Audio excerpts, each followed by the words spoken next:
Hi everyone. You know I work with babies, and the foundation of all learning, growing, and development with babies is trust. Guess what we have a shortage of these days? Trust. So I want to talk about trust and back to school because every year I post an article that I wrote a long time ago about how parents need trust in order to send their children off to school. They need to trust the teacher, the school, they need to trust their child, and they need to trust themselves. What does that mean in this world of COVID-19? How are you supposed to trust anyone or anything when nothing feels safe? What we know from brain development is there's no learning without feeling safety. There's no cognitive growth. There's no decision making without emotional calm and safety. How are you going to find your trust? Where do you find trust in this time? So what I want to talk about is how this year is different, but based on everything that we've always believed in years past. So I know that you are thinking about back to school choices and decisions, and I will repost with this the old video that I did of back to school decision making and shaming.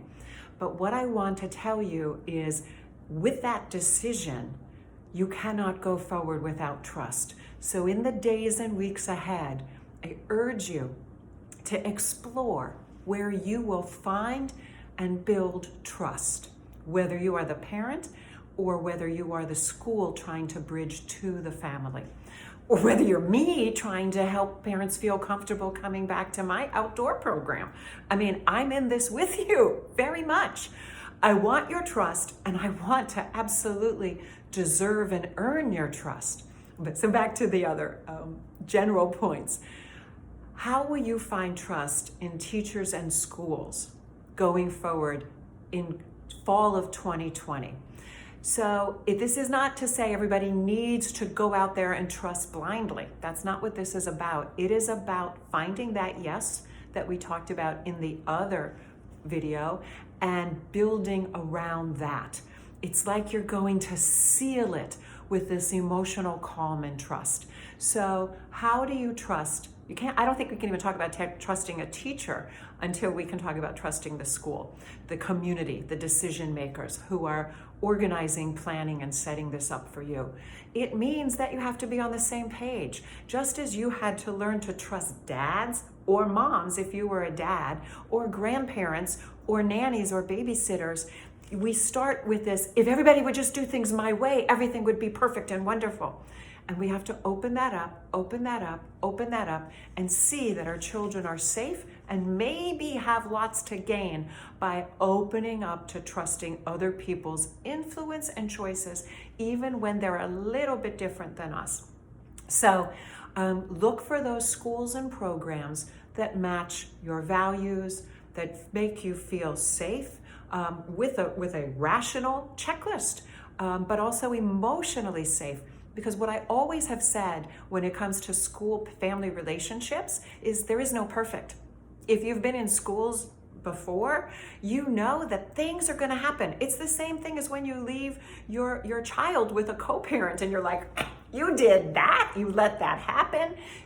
Things are going to happen that are going to create doubt, guilt, and anxiety. And you need to be a team with that person, that school, that community. You need to feel heard and seen. You need to have voice and choice, and you need to be able to surrender some of those choices and decisions to their experience, authority, generosity, and their team, because they aren't doing this alone. So when you choose a school, make sure that you feel like they've dotted their I's and crossed their T's, that you're kind of on the same page, and that you can have those ongoing conversations.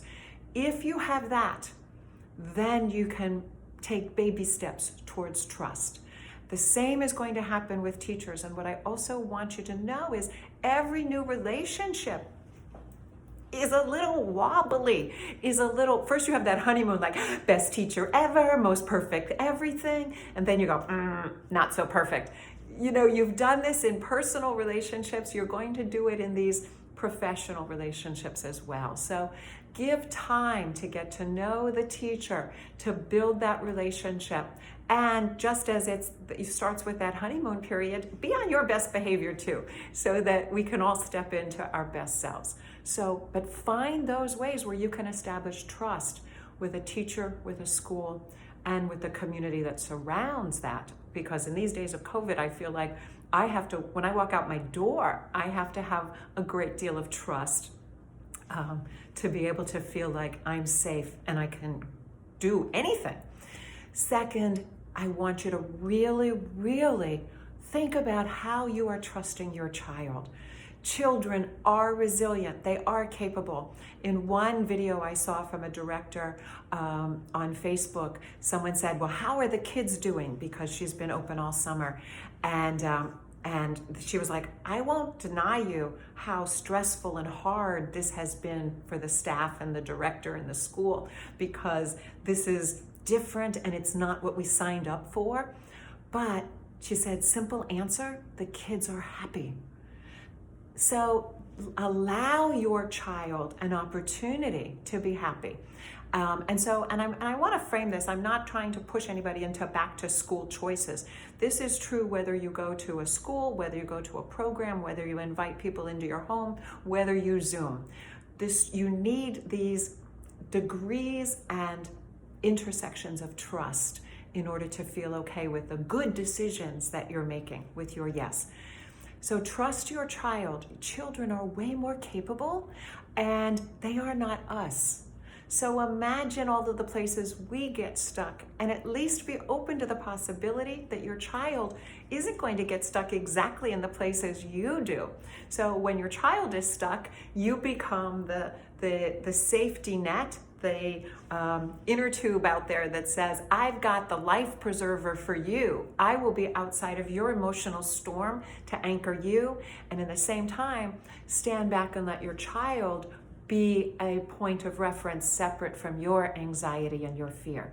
So we're trusting teachers and schools, we're trusting your child, and you have to trust yourself. And that really is underlying the other video about find your yes, because when you find your yes, you have to trust that you've made the best decision you could make for right here, right now.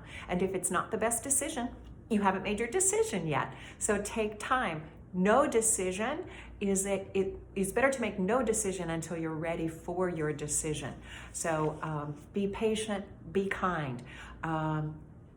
Realize that trust is essential so that you can search for it, build it, co-create it. Finally, there will be situations where you don't feel trust. I ask you, as someone who is trying to create a program and experiences for families and children, try not to get angry at the situations and people that you aren't trusting right now. I think a lot of the shaming and divisiveness out there is because we want to blame that lack of trust on someone outside of ourselves. So take the deep breath, know that everybody's trying their best.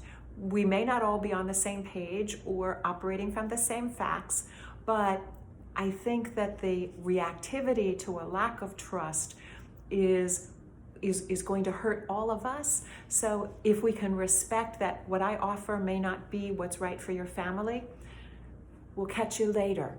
Find a way to keep threads of connection going, even when the fray of trust happens. And again, if you're married, you know how that trust gets frayed. If you have helpful friends or grandparents or in-laws, you know how trust gets frayed. Think about our mission over this journey of COVID and back to school, of building trust so that we can all feel a little bit more comfortable in our decisions. Take care, everyone. We've got this together.